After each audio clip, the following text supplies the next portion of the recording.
Q4 FY26 earnings conference call. As a reminder, all participant lines will be in the listen-only mode, and there will be an opportunity for you to ask questions after the presentation concludes. Should you need assistance during this conference call, please signal an operator by pressing star, then zero on your touchtone phone.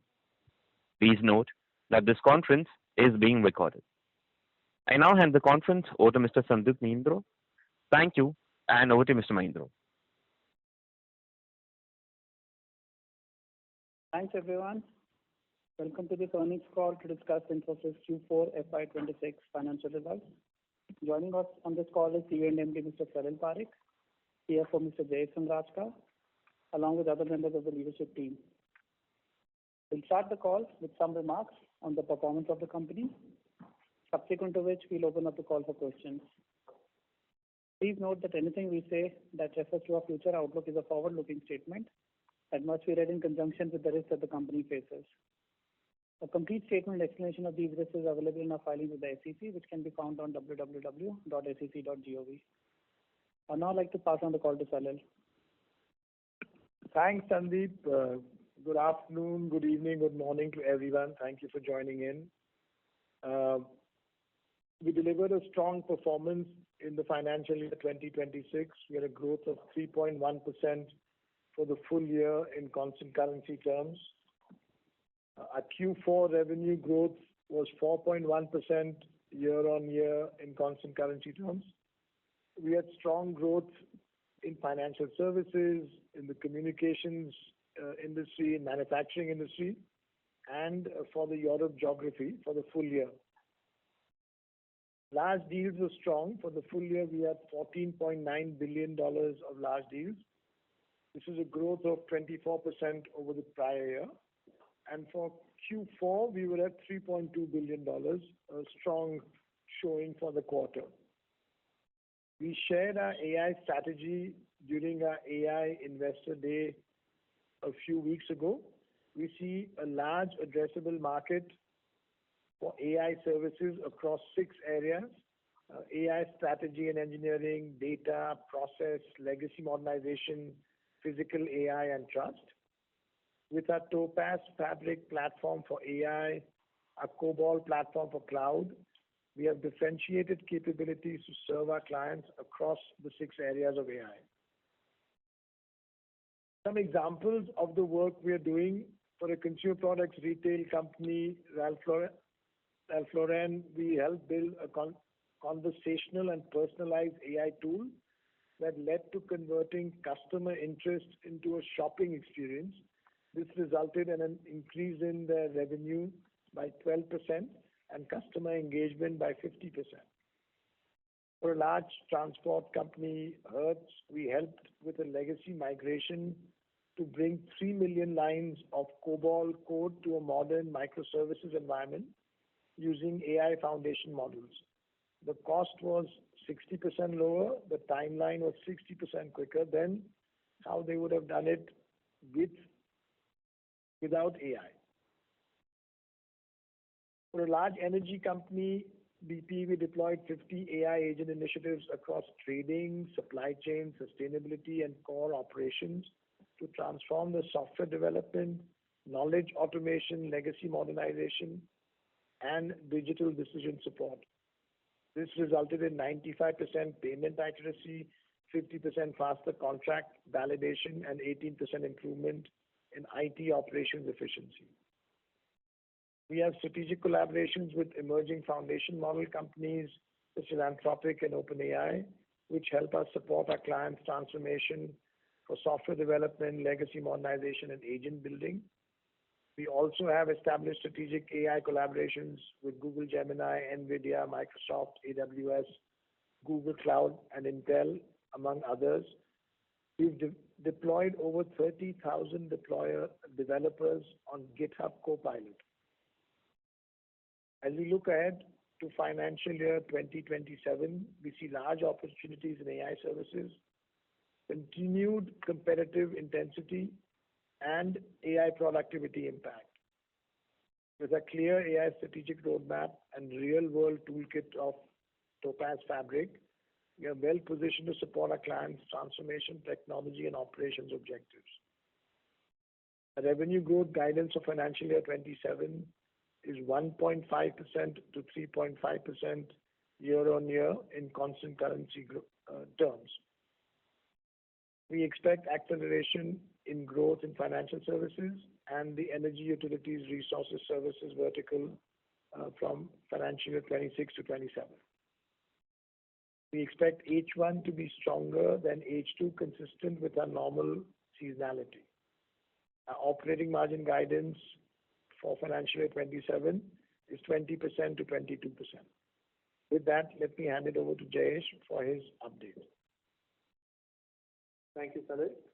Good morning, good evening, everyone, and thank you for joining the call today. Financial year 26 performance demonstrates our ability to maintain financial discipline and operational excellence in a challenging and evolving business environment. Client spending is guarded with greater focus on cost optimization engagement as against growth-led transformation programs. We are seeing increasing momentum in AI-driven initiatives, particularly around productivity, automation, and platform-led modernization initiatives. Let me start with the key highlights for the year and the quarter. FY26 revenues crossed 20 billion and grew 3.1% in constant currency terms, within the upgraded guidance band given in January. This was after lower third-party costs, which was down by 1% as percentage of revenue and 0.7% reduction in on-site mix. Acquisitions contributed about 70 bits on full-year growth. For FY26, communication, manufacturing vertical, and Europe geography grew more than double the company average, led by ramp-up of the large deal wins. Additionally, FS and EURS grew above the company average in constant currency terms. Volumes for the year were flattish. Growth was led by increase in realization thanks to Project Maximus. Adjusted operating margin was stable at 21%. Gains from currency and Maximus were reinvested in talent, AI investment, and sales and marketing. Q4 revenues grew by 4.1% year-on-year. Sequentially, revenues declined 1.3% in constant currency due to seasonality and slower decision-making in the month of March. Growth in Q4 was broad-based across major geographies. Communication, EURS, and LS verticals grew well above the company average on a year-on-year basis in constant currency terms. Q4 operating margin stood at 20.9%, down 0.3% sequentially, adjusted for the labor code impact in Q3. On-site mix further reduced to 22.8% from 23.1% in Q3. Utilization, excluding trainees, was 83% in Q4 and 84.4% in FY26. Utilization, including trainees, was at 81.1% for FY26, reflecting the investment made towards creating future capacity. Strong focus on collections aided by technology interventions helped us reduce DSO, including unbilled net of unearned, to 78, which is the lowest in 7 years. Reported EPS in INR terms grew 23.8% YOY in Q4 and 11% in FY26. EPS adjusted for income tax orders and the labor code grew double digits for the year at 13.9% in Q4 and 12.1% for the full year in INR terms. Free cash flow adjusted for the labor code and income tax refund stood at 3.5 billion for FY and 882 million for Q4. Adjusted free cash as a percentage of net profit continued to be well above 100% at 106 for FY26 and 111 for Q4. We had a strong large deal wins in financial year with a TCV of $15 billion with 55% net new. Large deal pipeline continues to remain strong. Our $50 million plus clients increased by 3 and $100 million plus clients also increased by 3, $400 million by 2 in financial year last year. Headcount at the end of the year was over 328,000. Voluntary attrition reduced by 1.5% to 12.6 for the year, reflecting continuous softness in our interventions toward talent retention. We onboarded more than 20,000 freshers in FY26 and expect to hire a similar number in FY27. We will continue to calibrate the overall requirement depending on growth expectations and attrition trends. Operating margins for Q4 declined by 0.3% to 20.9% sequentially. Major components of the changes are as below. Headwinds of 50 basis points, impact from past acquisition on account of additional amortization of intangibles. 30 basis points for normalization of last quarter's one-off gain, 20 basis points from compensation-related costs offset by lower variable pay. This is partially offset by tailwinds of 40 basis points for currency and 30 basis points for Maximus, comprising of value-based selling, lean and automation and critical portfolios. Q4 yield on cash and investments balance was at 6.2% and 6.7% for the year. ROE stood at 31.6%. Consolidated cash and investments were at 4.5 billion after returning over 4 billion to shareholders in FY26, reflecting our strong cash generation. We signed 19 large deals during the quarter with TCV of 3.2 billion. This includes 5 each in financial services and manufacturing, 4 in retail, 2 each in life science and communication, and 1 in EURS. Region-wise, we signed 11 deals in Europe, 5 in America, and 3 in the rest of the world. In FY26, we signed 96 large deals with TCV of 15 billion, 55% net new. This includes 3 mega deals for the year. Tax rate for the quarter is lower due to reversal of prior year tax provisions as a result of favorable tax orders. We expect effective tax rates for the financial year 27 to be in the range of 29 to 30%. In line with our capital allocation policy, board has proposed a final dividend of rupees 25 per share, which will result in a total dividend of 48 per share, an increase of 11.6% over last year, once the final dividend is approved by the shareholders. Coming to verticals, financial services for FY26 grew above company average at 4.4%, led by ramp-ups of large deal wins and continued momentum in AI-led transformation, legacy modernization, and vendor consolidation. Overall market sentiment remains positive, resulting in continued consumer spending across US banking, capital markets, and Europe. CY26 budgets are expected to grow in US. We signed a large GCC deal for a regional bank in the US, an industry first and a large AI first GCC deal. We are strategic AI partner for 18 out of the top 20 clients in this vertical. Significant large deal closures and a new account opening in FY26, along with a strong large deal pipeline, will drive growth acceleration in FY27. Clients in manufacturing remain cautious amid softer demand, particularly in automotive and parts of Europe. There is continued uncertainty on account of tariffs and ongoing Middle East conflict, which is resulting into delayed decision-making in pockets. Discretionary spending remains constrained, while clients prioritize cost optimization and operational resilience. Large deal pipeline comprises of infra outsourcing, AMS, S/4HANA rollouts, etc. Near-term and FY27 growth will be impacted due to low revenue from one large client. Across the EURS segment, demand environment remains constructive, supported by a strong large deal pipeline. Clients continue to prioritize cost reduction and operational efficiency, which is a driving vendor consolidation. In energy, we see increased outsourcing leading to healthy deal momentum.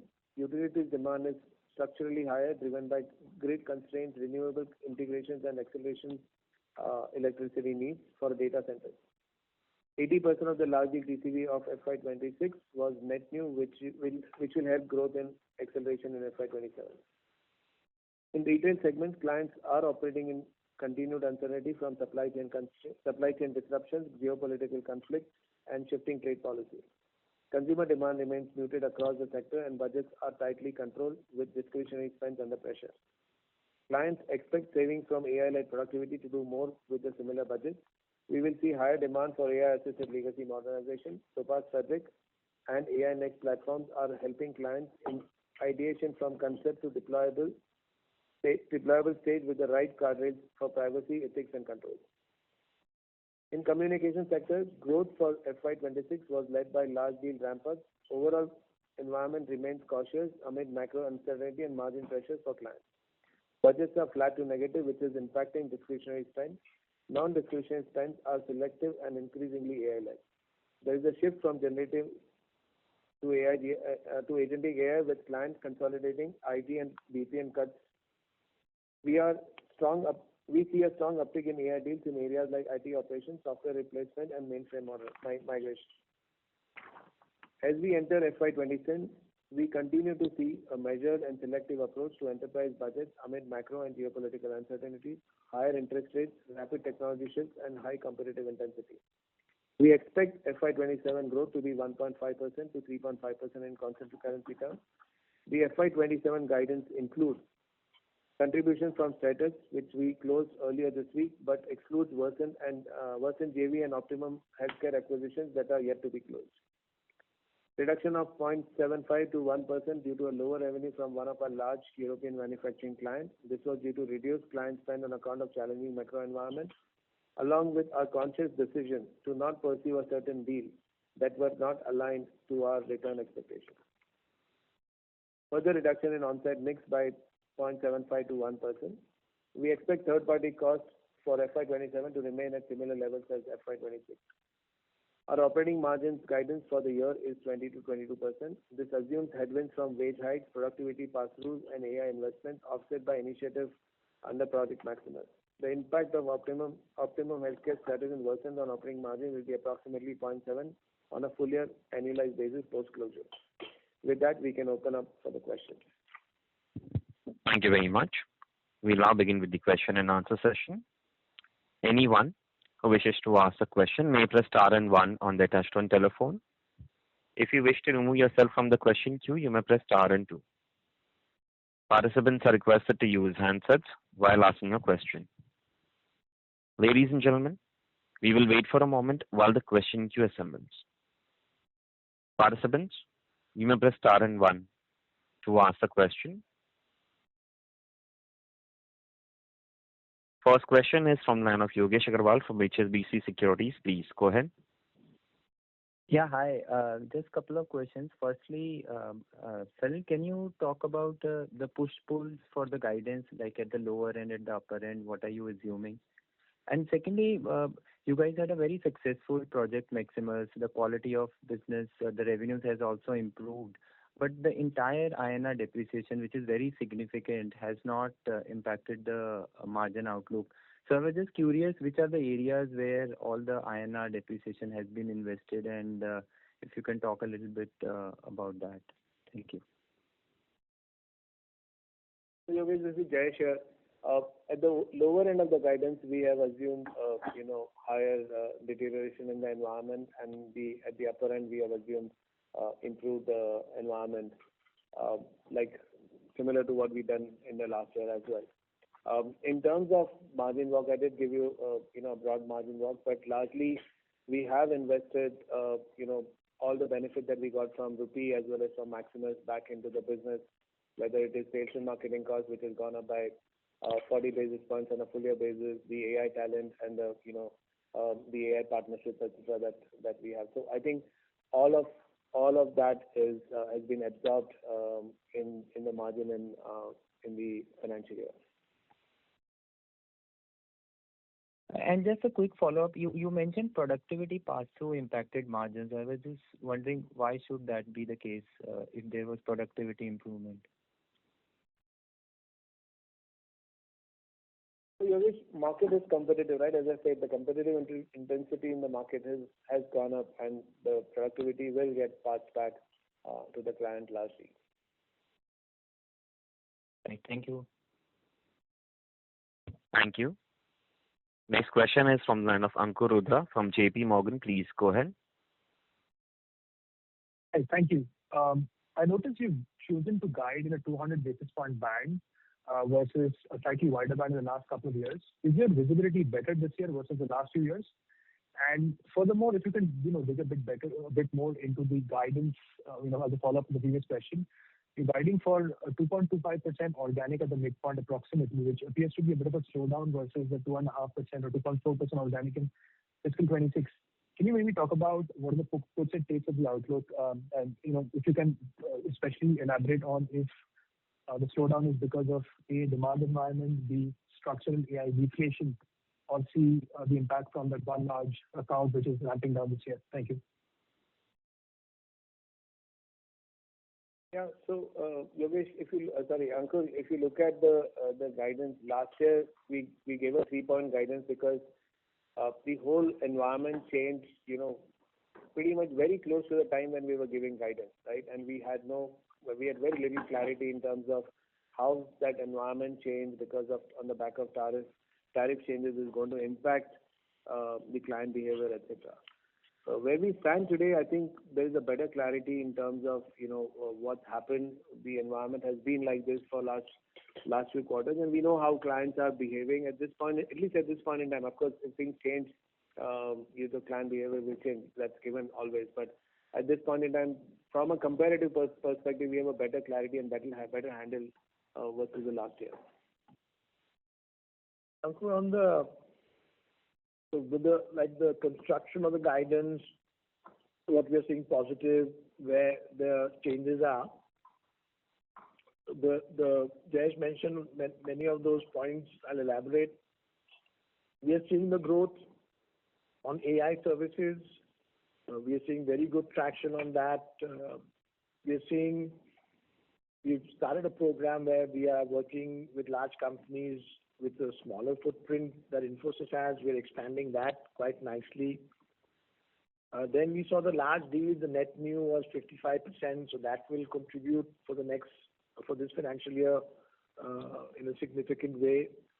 And then on the other hand, there is the productivity benefits that are coming through, which our clients are looking for with AI on the existing portfolios. Then Jay shared a couple of situations with manufacturing Europe, with on-site mix, sort of some technical factors.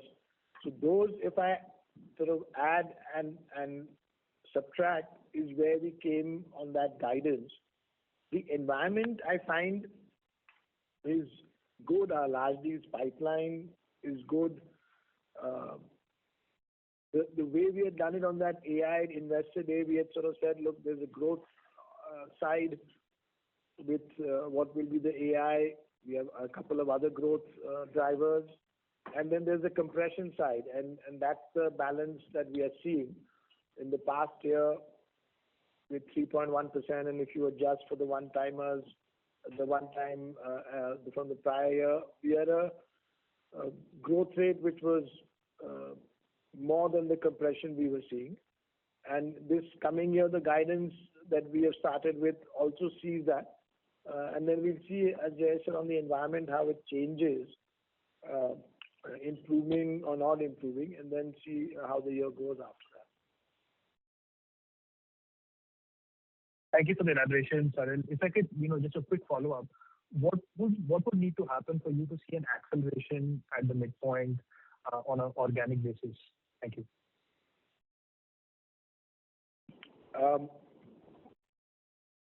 These are things which are always sort of more difficult to estimate, as you know well, Ankur, on.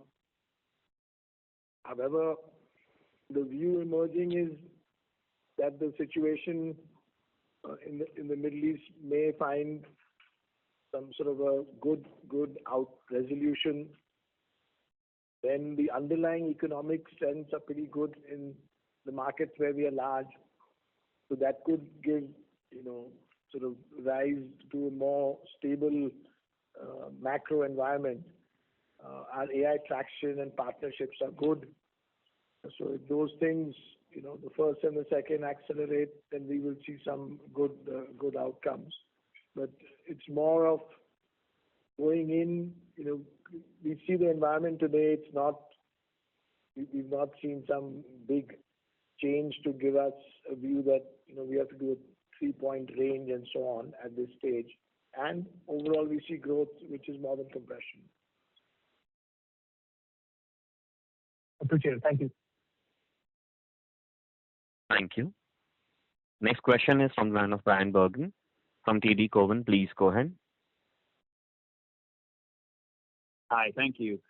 I wanted to ask on the AI productivity that you're seeing here. So with the AI model advances happening as fast as they are, has the amount of productivity during compression that you're seeing changed in the current contracts relative to what you may have been seeing, say, 1 or 2 quarters ago? And can you mention maybe the mix of the business that is directly exposed to the productivity pass-throughs versus maybe the mix of the business that is more insulated? So on the first one, we have not, the models and the technology is moving with great innovation. We have not seen in 1 or 2 quarters the change that you referenced. So what we are seeing is the competitive intensity is pretty high. So every now and then we see a competitor doing something which looks outside the range of what we think the models can do today. So that sort of thing we do see, but not just the tech in the last 2 quarters. Meaning over the last 2 years, of course, there have been changes.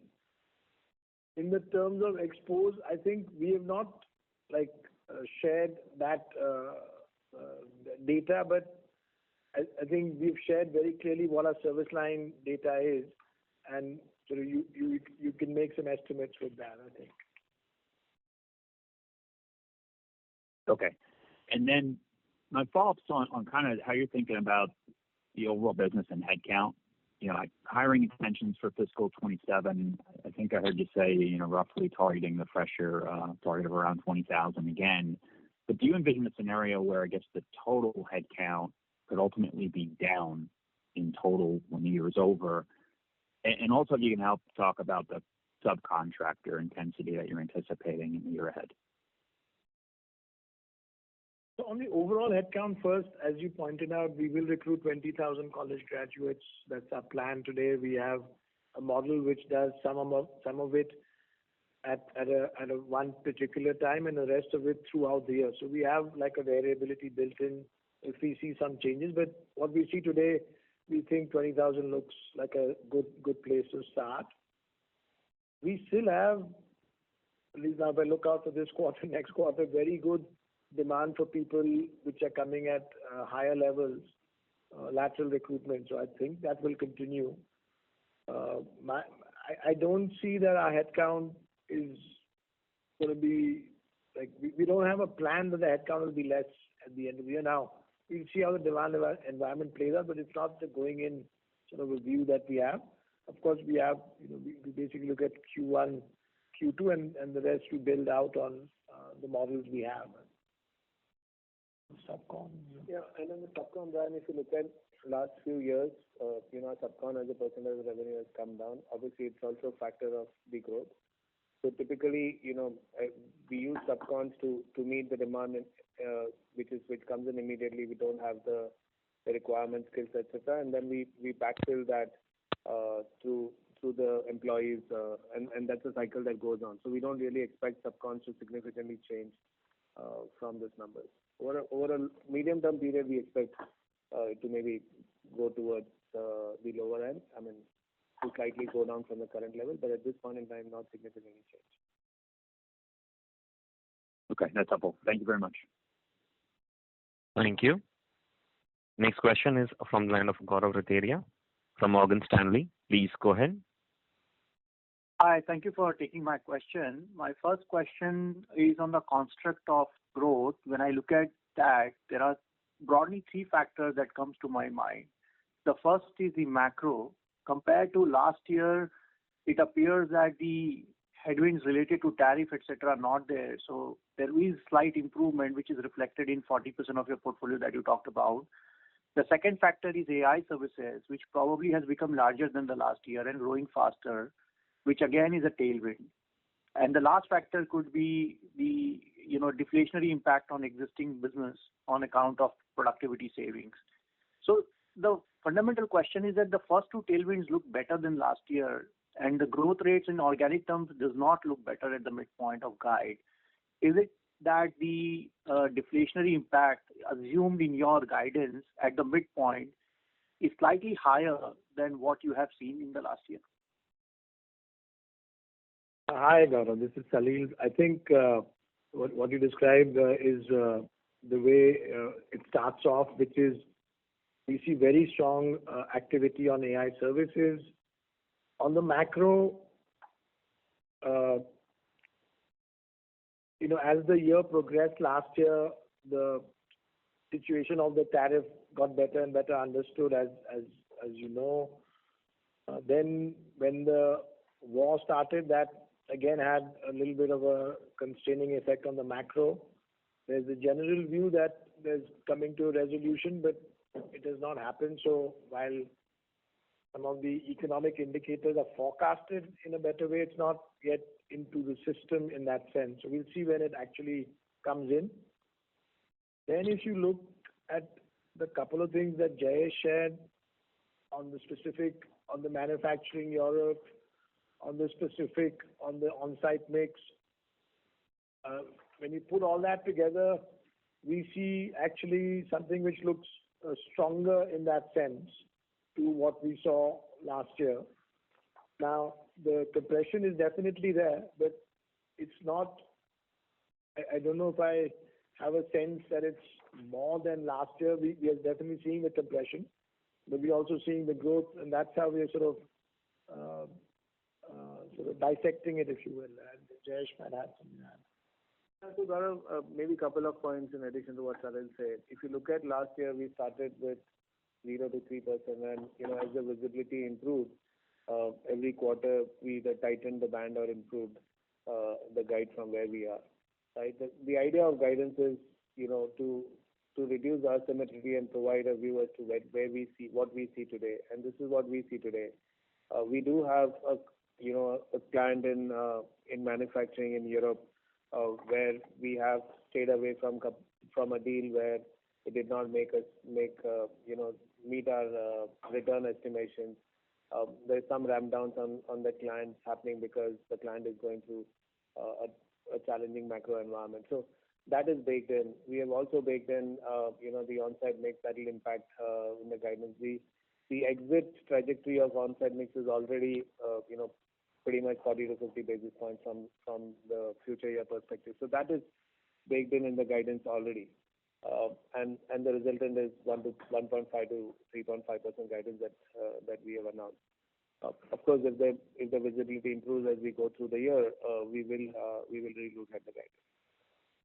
Thank you for the detailed answer. The second question is on the new AI services. Would it be fair to say they come at a relatively higher revenue productivity than the core business and also better gross margins or not? Lastly, Jayesh, any color on when would the wage hike cycle kick in during the current financial year? Thank you. So Gaurav, yes, generally the AI projects come at a better pricing, and therefore it reflects in a better margin. Of course, it also has a higher cost compared to the regular projects because the talent is a premium talent at this point in time, right? So it's always a factor of how much ahead of the curve you are in terms of benchmark, and that's what will define the premium that you will get in the market, right? If you are at the benchmark level, you wouldn't get a premium. If you are ahead of the curve, you do get a premium. And at this point in time, if you look at the numbers in terms of deals that we are winning, we have won $15 billion deals. That kind of talks about our positioning in the market. You did see on the AI day, everything that we presented in terms of our capabilities and what clients are saying in terms of our AI capabilities. So I think that kind of gives us the comfort and confidence that we are in the right direction, and it's also reflected in the pricing and the margins on the AI deals. In terms of wage increases, we haven't really decided the timing at this point in time. We do take multiple factors when we decide that in terms of the level of attrition that we have, when did we do the last wage increases, what the market scenario, what's the inflation, etc. We will take all of those decisions into consideration and decide. Thank you, and all the very best. Thank you. Next question is from the line of Sumit Jain from CLSA India. Please go ahead. Yeah, hi. Thanks for the opportunity. So, Salil, firstly, wanted to check in the last 2 months with the latest launch of Anthropic models, have you seen increased productivity demand from the clients? I mean, you mentioned in the press conference that nothing material has changed in the last 3 months. Can you just specify what kind of client conversations are you happening around productivity? So there, the sense I have is the need for productivity is similar. There is some level of competitive intensity which is higher, which then leads to more sort of demand. There are some cases where it's way outside the bound, where there is not a lot of engagement. Then that meaning that is something which we don't see a way of getting to So we are not, going down those paths, but those are very infrequent. If you look at the vast majority, we see the not just like something is complete, big changes has come literally in the last 2 months or so at this stage. Now things are moving fast, productivity over time, which is, over multiple quarters, year, that has changed. But it's not that something suddenly is like a step change in the last 2 months that we've seen. And can you also help throw some light in the new deals what you have signed? I mean, are the productivity levels with usage of AI tools similar to what you are in a way passing on in the existing business? Can you give some, because the order book looks pretty strong on a YOY basis for the full year, but that is not translating into your improved organic growth in FY27. So is it like the base business is seeing a much higher deflation than what each one of us were expecting, and with the improvement in AI models, can it actually further accelerate in the coming quarters? So can you throw some light as to how you are seeing the market? So there, I mean, we are not, let's say, sharing the specifics on what we are seeing in the portfolio, in the growth compression side, as opposed to what we've shared, which is our overall guidance, with some of the points that Jayesh mentioned, the on-site mix, the manufacturing, etc. So I think we see with that a solid growth outlook where we're keeping pace, making sure that what we're seeing in the AI services growth, some of the other areas of growth that we see is growth which then manages the compression that we see on some of the other parts of our business. So we don't have a way of sharing, that this is the compression, this is the gross growth, and then this is the net sort of a growth, if you will. Yeah. No, got it. I think that's always a difficult thing to quantify. But also, if you can just flag in terms of any quantification you can give the impact of the European manufacturing client sort of ramp down, or maybe some competition kicking in there. And I guess, Jayesh, you also mentioned that the shift to more offshore will have a 40 to 50 bips impact in FY27. And I guess there were some, articles around Vanguard insourcing. So if you can quantify these three things, how much is the impact on your guidance in this year? Yeah, so, if you look at what I said earlier, 1% impact, so 75 bits to 1% impact will come from the European client, which is combination of a deal which does not meet our returns expectation, and the ramp downs in this client through the year as the macro environment is challenging in that sector. The 70 basis points is a reduction in on-site mix we are expecting. 40 to 50 basis points is already visible in the exit trajectory, and we do, as we see forward, we still believe there will be, even further improvement on the on-site mix. So that will also impact the revenue growth from that perspective. No, got it. That's very helpful, and all the best. Thank you. Thank you. Thank you. Next question is from line of Jonathan Lee from Guggenheim Partners. Please go ahead. Great. Thanks for taking my questions. Percentage of net new deals came in at the lowest level we've seen in recent years. Can you help unpack whether that's a function of capability set, AI pressure, potentially impacting demand environment, or any other factor there? And can you walk us through your expectations for net new deals for the year, given what you're seeing today in the pipeline? Jonathan, sorry, can you repeat the question? We're seeing percentage of net new deals come in at the lowest level we've seen in recent years. So can you help us unpack whether that's a function of capability set or AI pressure impacting the demand environment or any other factor there? And can you walk us through what you expect for net new deals for the year, given what you're seeing in your pipeline today? So, Jonathan, if you look at the combination of net new and the renewal is what percentage of deals are coming in for renewal and what percentage of deal are in the pipeline from net perspective. For the full year, if you look at, we did sign $15 billion of deals, 96 of them, pretty much 55% net new in that.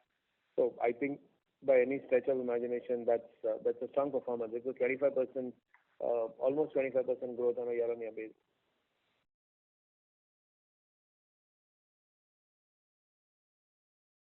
Got it. And as a follow-up, can you help us understand what transpired over the course of the quarter and how that may have tracked relative to your internal expectations? I'm going to get a better understanding of when you may have started to see some of the outside deflationary impact or some of the downtick in revenue realization or any other dynamics at play there.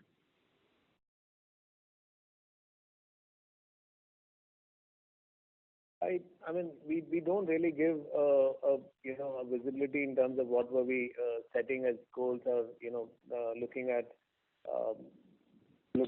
plans in terms of net large deals and performance against that.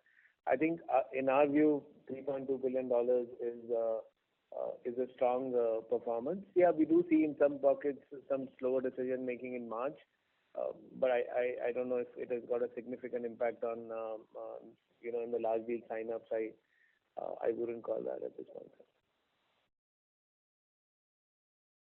Appreciate the color. Thank you. Thank you. Next question is from the line of Vibhor Singhal from Nuvama. Please go ahead. Yeah, hi. Thanks for taking my question.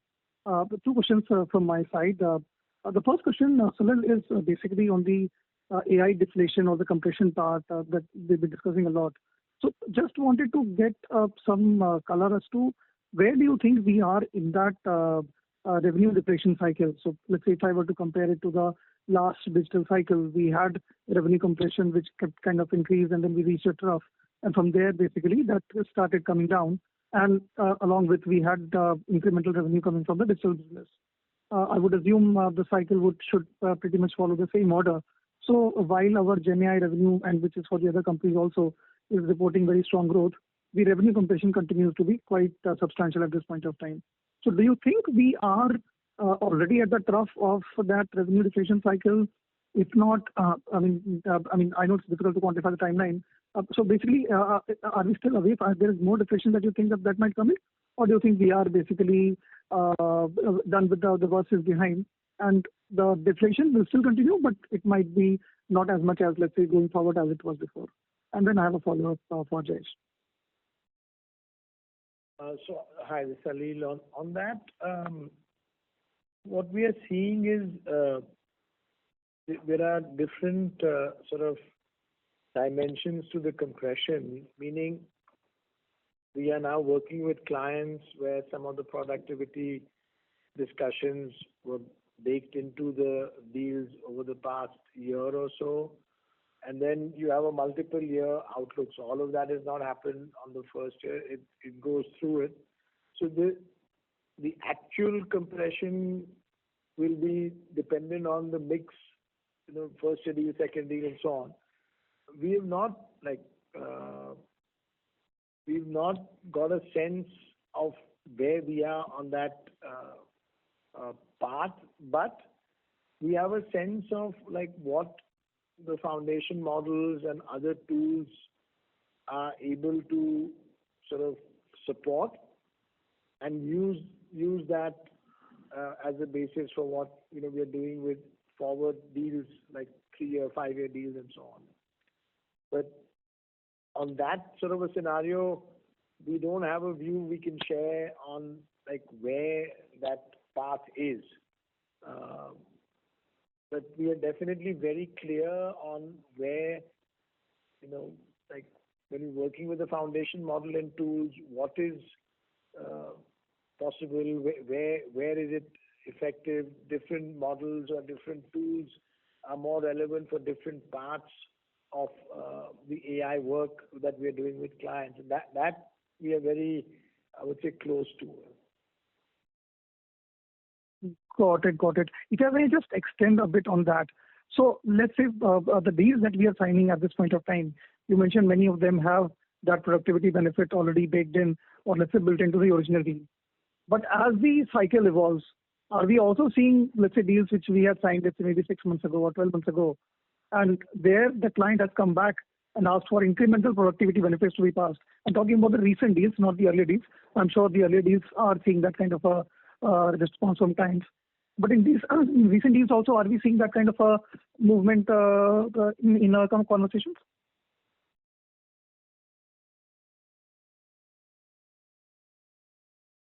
So, Vibhor, I don't think we have seen, scenarios where what we signed few months back, the client has come back and asked us, different productivity to be baked in again. What Salil was talking about when a deal comes up for bid or when you're bidding for a new deal. Right.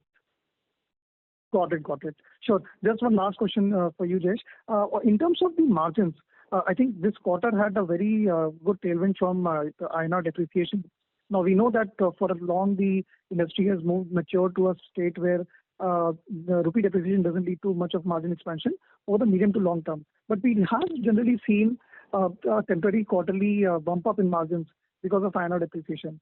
Has that benefit also kind of stopped trickling in? Because not just for us, but for most of the players in the industry, we're not seeing any kind of a margin expansion. Is it that in this quarter specifically?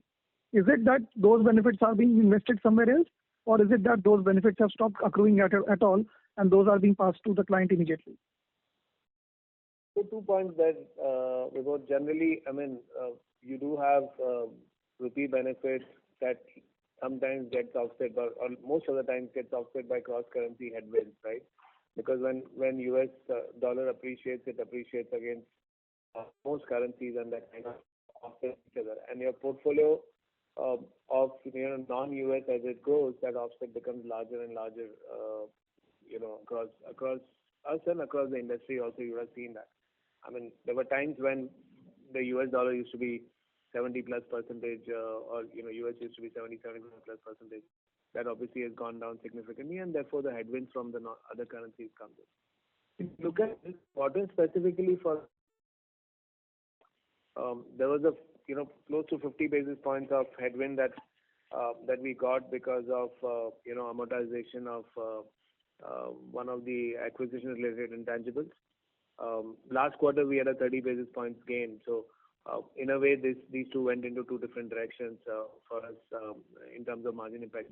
Both became a headwind, and then 20 basis points on account of employee related costs. So all of those were headwinds that were offset by 40 basis points from currency and 30 basis from accident. Got it. Great. Thank you so much for taking, and I wish you all the best. Thank you. Thank you. Next question is from the line of Abhishek Pathak from Motilal Oswal. Please go ahead. Yeah, hi. I'm audible? Yes, sir. Yeah. Hi, Salil. So I had a question around the deals that we left on the table. We saw similar comment from one of your sort of peers as well. So just curious, what is happening over here? Are we being disrupted by, let's say, leaner, more AI native sort of companies who are pricing the deals very low by the delivery model changing, or is this a race to the bottom from traditional vendors who are just essentially pricing? Creating rational pricing. So very curious as to what's happening here, and over the next 2 to 3 year period, do you think the industry needs to find newer leaner models to sort of price the deals, and how much is sort of possible to kind of change over here in the short term? Thank you. So there, it's not that this is something widely prevalent. We do see sometimes a particular sort of competitor doing pricing which seems unusual, but this is something that's happened over the course of the years for different reasons. Just now it may be linked with the client's mind to AI productivity.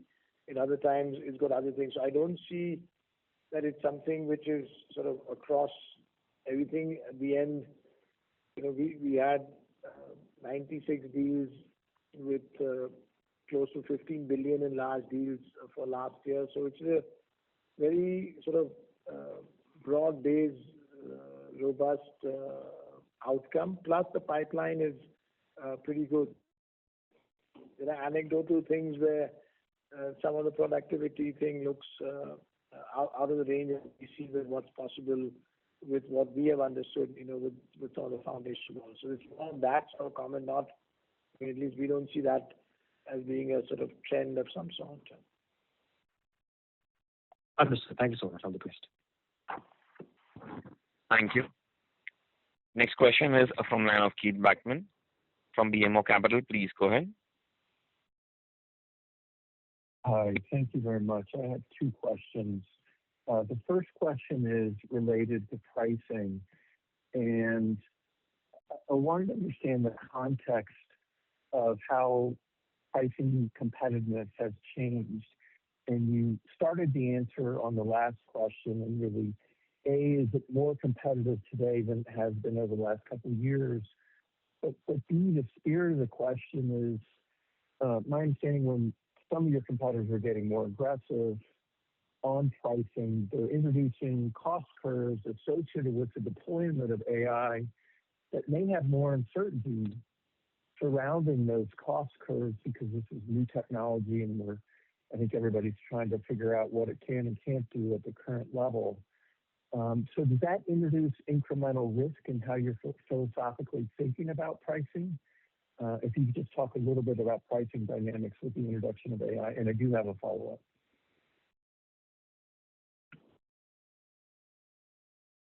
I'll start on that pricing sort of point. The way we are seeing it is the point you made about competitive intensity. We do see there is increased intensity. If you look at last financial year, we had a growth. Some other players had negative revenue. So one can sort of imagine some of that sort of a scenario.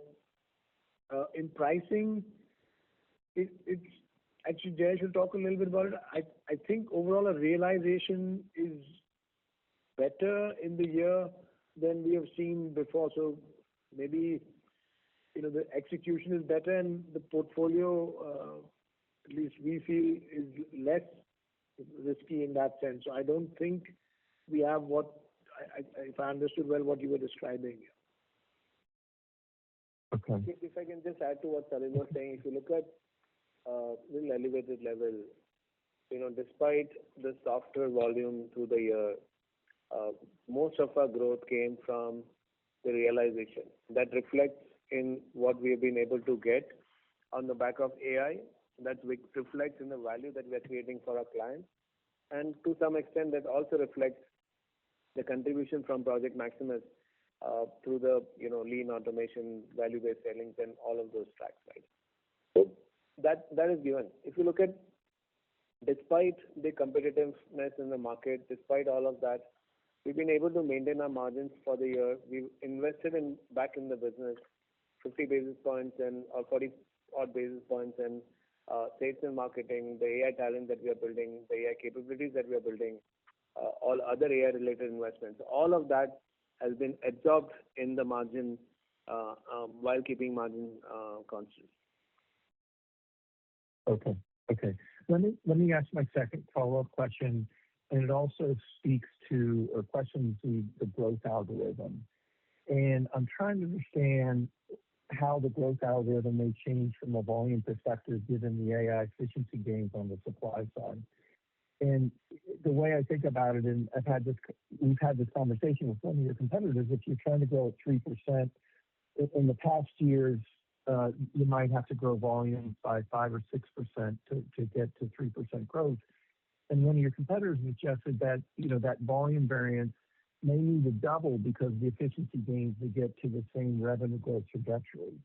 And I just wanted to see if you could think about, how is the growth algorithm on a volume basis different today because of those AI efficiency gains as you look out over the next 12 months versus what it's been over the last couple of years?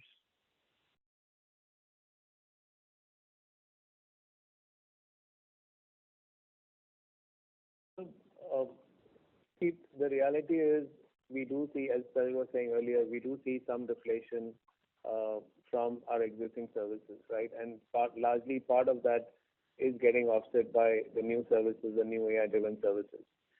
Overall, at this point in time, the volume for the last year has remained flattish. And as we go forward, we continue to see volumes to remain, flatter or marginally positive as what we baked in the guidance at this point in time, which is reflected in the lower end. On the upper end, as I said earlier, we have expected better macro environment, which should reflect in better volumes. Okay. All right. Many thanks. Good luck. Thank you. Thank you. Next question is from the line of Apurva Prasad from Franklin Templeton. Please go ahead. Hey, hi. Any comments on the direction of the on-site mix? I'm trying to understand if the AI compression or just AI embedded in services and contract structures, is that impacting the delivery mix?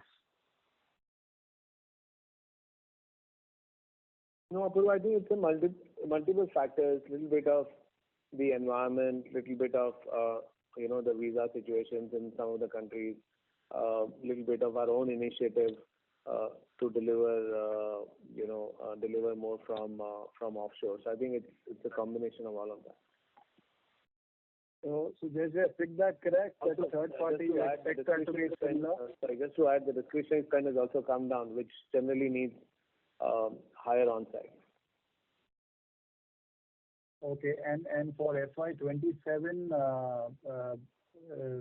the on-site exit should be similar, and third-party cost, I think you said will be similar next year versus this.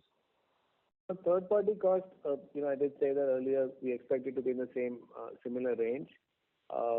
FY27 exit, it's difficult to project at this point in time. As I said, the FY26 exit itself gives us approximately 40-50 basis points of lower on-site mix, and we think this trend will continue to some extent. But it's very difficult to predict what will be FY27 exit. Sure. Thank you. Thank you. Thank you very much.